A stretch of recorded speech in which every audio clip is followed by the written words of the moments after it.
Hello everybody and welcome to CFC Fan TV. Now before we start this video, which is obviously going to be amazing, we need you to do us a favour. Please click the button on the screen now and subscribe. It definitely helps us out when you do that. Now, this is Sophie versus Rory. You liked it last week, so we brought it back this week. Yeah. And I'm very excited about this debate because I think I've got a very, very good chance of winning.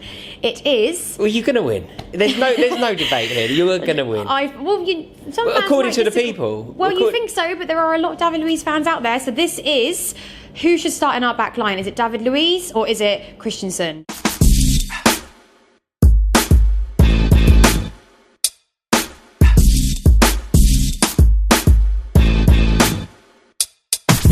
Obviously, I'm going to argue my case for Christensen.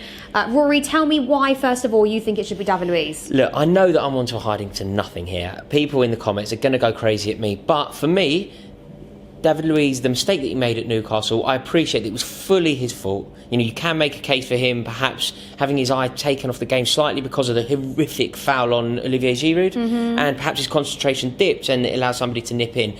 And that shouldn't happen. That's not making an excuse for him. That's just explaining why it happened. But I don't think that this team at the moment, and particularly that back line, can live without David Luiz. David Luiz is such a great player, not only for what he can do on the ball, not only for what he can do for a backline, but just for the spirit around the team. He is one of the few players that really does have that edge that you need, like that fight, that hunger, that desire, that aggression. And I think that if we were to take him out of our backline, it could be a really big mistake. Don't hate me. I don't think they're going to hate you. I think they will. I don't even hate you for saying this. Listen, I'm going to play this. I'm going to give you the pros of having David Luiz before I go into my argument as to why Christensen should start. Doing my job for me. Perfect. Yeah, exactly. Yeah. David Luiz to me is an incredibly talented player. He comes up with he's very good at using his own initiative, which is something I wish I did a bit more often. He comes up with goals out of nowhere. For instance, one of my favourite goals is the goal he scored at Fulham, Craven Cottage, all those years ago. Yeah, from the halfway line. Yeah, of course. Yeah. So he does offer something to a team that other players don't. Sarri has come in and automatically put him back into the team after the whole thing with Conte happened, and I think to do that he obviously sees him in the way he's going to play football, in his tactics. At the same time, for me, Christensen has more than earned his place in the team. A main reason why I won the league. I think he offers stability a lot like, and I don't want to compare him to JT too much because obviously he doesn't have the experience or the years on the playing field. You can't.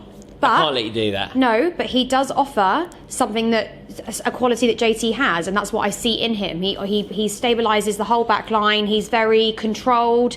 He doesn't make as many ridiculous mistakes as I would say David Luiz does. I think David Luiz can be very clumsy at times, and I don't think that's purposely. I think he just gets too overly excited, and I think we have. You ask any fan in the last 3 games, have we had a good back line? And they will say no, we look very shaky. And I'm not saying it's down to David Luiz entirely, I'm just saying my back 4 would include Christensen in it because I think we would stop a lot of those problems. Christensen is obviously a really good player and he's going to be a brilliant player for Chelsea for the next decade. But I don't think he's the better player today, and that's what we're talking about. We're talking about who is the player that should start on this weekend. I think it's Christensen. But you're talking about Christensen, you're talking about the mistakes and David Luiz, the fact that he's a bit clumsy.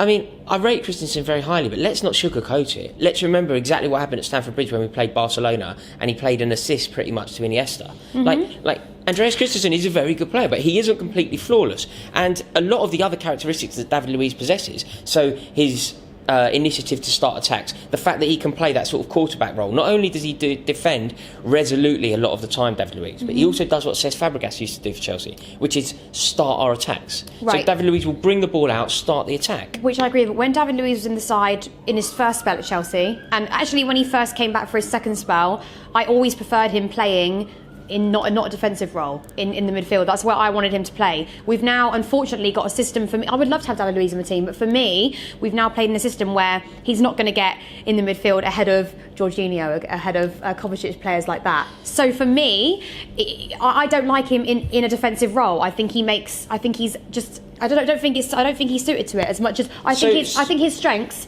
are in an attacking form.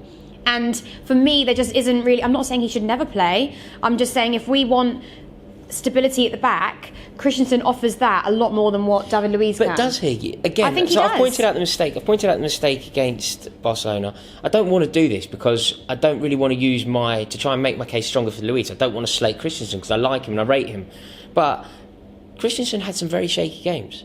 You know, the game against Tottenham as well, for example, when they beat us for the first time in 28 years. Christensen was at fault for some of that happened that day.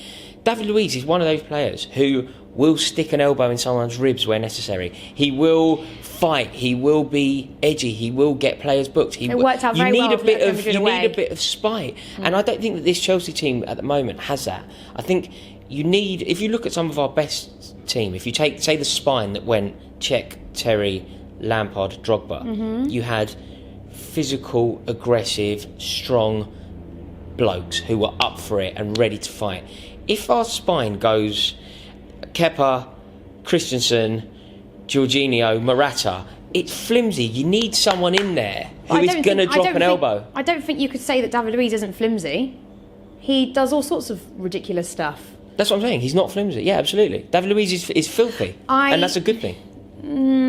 Okay, but I think so. I think Sarri's playing him because his tactics are playing attacking football, and David Luiz, like I said, offers that. What we've seen in the last 3 games is a bit of a shaky back line. I don't think Newcastle was as bad. I think Dave definitely had a better game than what he has done before. He just made a glaring mistake in the Newcastle game. Aside from that glaring mistake, he had a very good game, but he made a glaring mistake, right, and that's exactly. what people will remember. Yeah.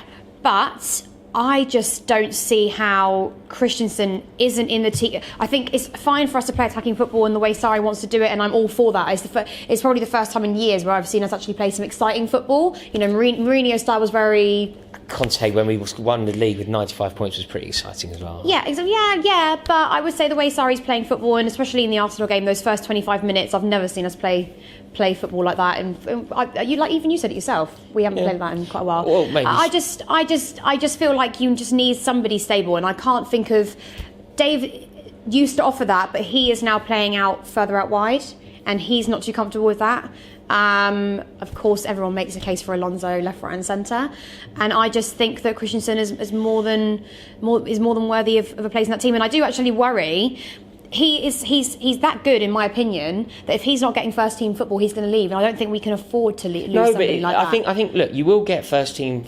Everybody will play. If this season goes as we hope it will go, Chelsea will play in excess of 60 games. Yeah. You know, if we get to the final in Baku, and then maybe an FA Cup final and a good run in both domestic cups, you really are looking at in excess of 50 games. Everyone will play football. The whole squad is going to be very well tested this season. So it's not about whether he'll leave because he's not in the first team. I'm just talking about your absolute first 11. Who should be in it? I mean, the team that you play when everyone's fit and Manchester United are coming to Stamford Bridge and you need a victory. Who do you play in that game? You want David Luiz out there being one of the fans on the pitch, really geeing everyone up, getting the fans up for it, getting the players up for it, ready to, if Fellaini wants to go over the top on someone, David Luiz will be out there doing the same thing to one of theirs. And I think that is the kind of man that I want on the pitch. And I don't think that we are good enough throughout the team to not have hit. Chelsea currently aren't good enough to have David Luiz on the bench. I will compromise and say I think David Luiz is perfect for some particular games that we play. So when we play the